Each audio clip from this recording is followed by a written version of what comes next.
When people in Tennessee hear the word whiskey, the name of Jack Daniel automatically comes to mind.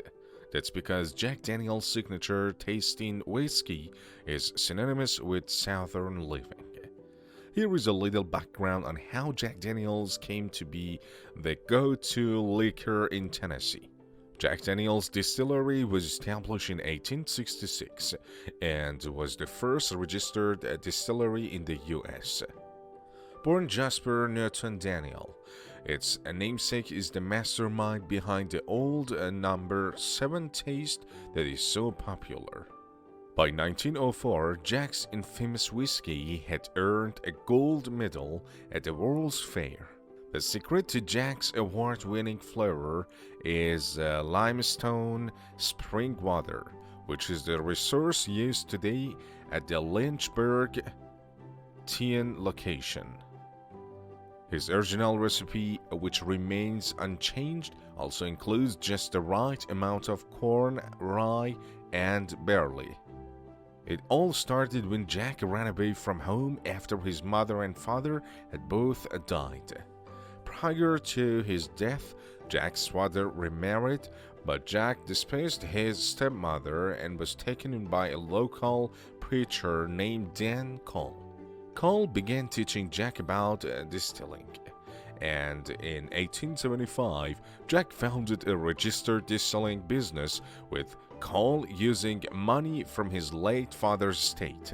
Shortly thereafter, Cole quit the business due to religious reasons, and Jack took over the ownership. In 1884, Jack Daniel purchased the land where the distillery is located today. He ran it until 1907, when he gave the distillery to his nephew, Lemuel Mutlow, since he never married or had children. Mutlow operated the distillery for 40 years. In 1910, he challenged the law in a case that went to the Tennessee Supreme Court. Since a statewide prohibition was passed in 1910, the legal distillation of Jack Daniel's in Tennessee was not allowed. The company then moved production to St. Louis, Missouri, and Birmingham, Alabama, but was not able to achieve the quality of whiskey that was produced in Tennessee. Both Missouri and Alabama were affected by similar prohibitions, and after several years of repeals and changes to the law, the distillery was finally up and running for business in 1947. While it is now legal to distill whiskey in Tennessee, the distillery is actually located in a dry country. This means that while the product can legally be produced, it cannot legally be sold. However, there is one exception, which is that Jack Daniel's can sell one commemorative product. You can purchase Gentleman Jack, Jack Daniel's Single Barrel, or Old Number 7 at the distillery's bottle shop.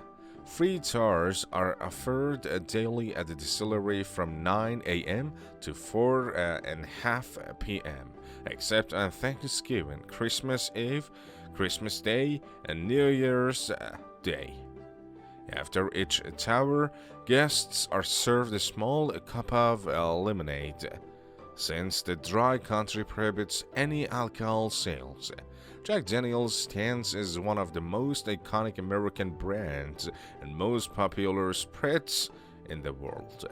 Yet while the whiskey and its anonymous founder have become dominant names in American liquor lore, the person perhaps most responsible for its success, and includes a man named Nathan Nearest Green, who taught Jack Daniel the art of whiskey distillation, went unacknowledged for more than 150 years.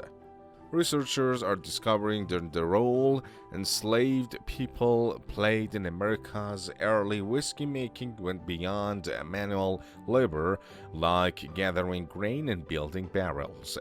Distillation was a notoriously laborious and tedious work, and some plantation owners, including George Washington and Andrew Jackson, used enslaved workers to run their distilleries. According to American spirit writer Fred Minnick, author of Bourbon, The Rise, Fall, and Rebirth of an American Whiskey, brokers at auctions of enslaved people would notate distiller trained slaves, many of whom previously worked on a Caribbean sugarcane plantation and contributed to the distillation of sugar's byproduct, molasses, to create rum. These steel sets earned premiums for their owners and made them attractive to buyers. Overall, however, documentation of enslaved workers' contributions to early American whiskey production remains sparse, as few enslavers saw fit to credit their achievements for prosperity. An enslaved distiller shares his knowledge with a young orphan. Little is known about Green's early years, beyond that he was born in Maryland in 1820. It is not clear, for instance, if he was born into bondage or was enslaved later in life. What is clear is that by the 1800s, Green had gained renown as a skillful whiskey distiller in Lincoln County, Tennessee. So much so that his enslavers, the Landys and Green Company, often rented Green out to area farms and plantations eager to partake of his whiskey-making skills. It was in this capacity that Green met young Jasper, Jack Daniel, and forged what would become an iconic partnership. Around 1850, Daniel, a 7-year-old orphan looking for work and escape from a tough family life, found his way to the property of Dan Cole, a Lincoln preacher, grocer, and distiller who had been previously credited with teaching Daniel how to distill whiskey. While working as a laborer on Cole's farm, Daniel took an ardent interest in Cole's distillery. Eventually, after much badgering from the young Daniel, Cole introduced him to Green, who he called the best whiskey maker that I know of, according to a 1967 biography, Jack Daniel's Legacy. He instructed the enslaved man to teach the young boy his distilling magic. Green taught Daniel sugar and maple charcoal filtering, known today as the Lincoln County process, a universally accepted critical step in the making of Tennessee whiskey.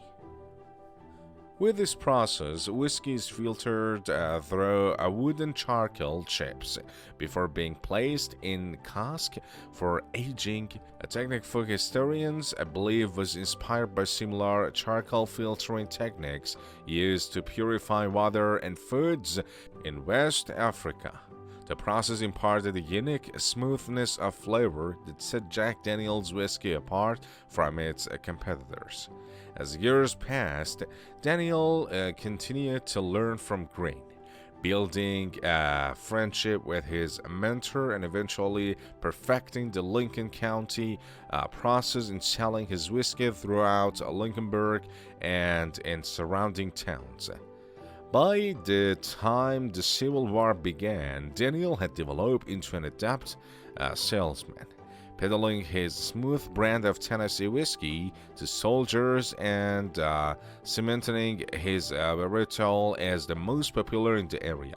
Once the war ended and the emancipation came, Daniel bought Cole's distillery, renaming it after himself. Shortly after, Daniel opened a larger distillery on a nearby plot of land where Green's sons Les, Ellie, and George also began work.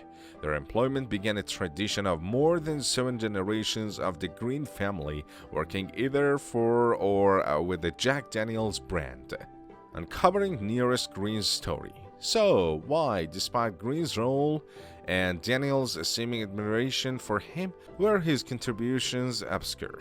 Early company record-keeping was notoriously spotty, making it easy for facts and stories to become obscured and forgotten.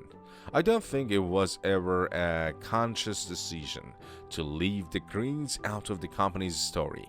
Phil Epps, the global brand director at Brown-Forman, told the New York Times in a 2016 interview, Brown-Forman bought Jack Daniels from the Daniel family in 1965 for $20 million, about $190 million in 2022. But it took time before the company made that conscious decision to include green. In 2016, as the brand's 150th anniversary approached, the company began gathering ideas on how to finally pay due to grain.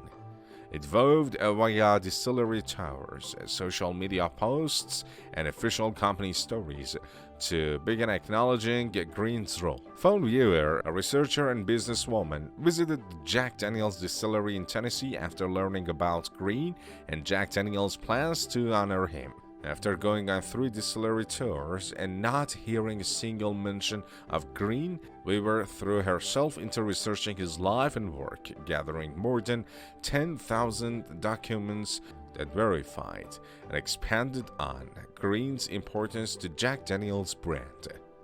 Her findings: Green not only taught Daniel how to distill, he also began to work with him in partnership after emancipation and became, through designation by Jack Daniel himself, what is believed to be the first ever black master distiller in America. Weaver also discovered that Green's given enslaved name was Nathan, and the nearest was a name he likely adopted after emancipation. By 2017, after Weaver's research gained national attention, Jack Daniels' parent company began committing to its earlier promises by recognizing Green as the brand's first master distiller on its company website, giving pride of place to Jack Daniel and nearest Green's legacy-defining partnership.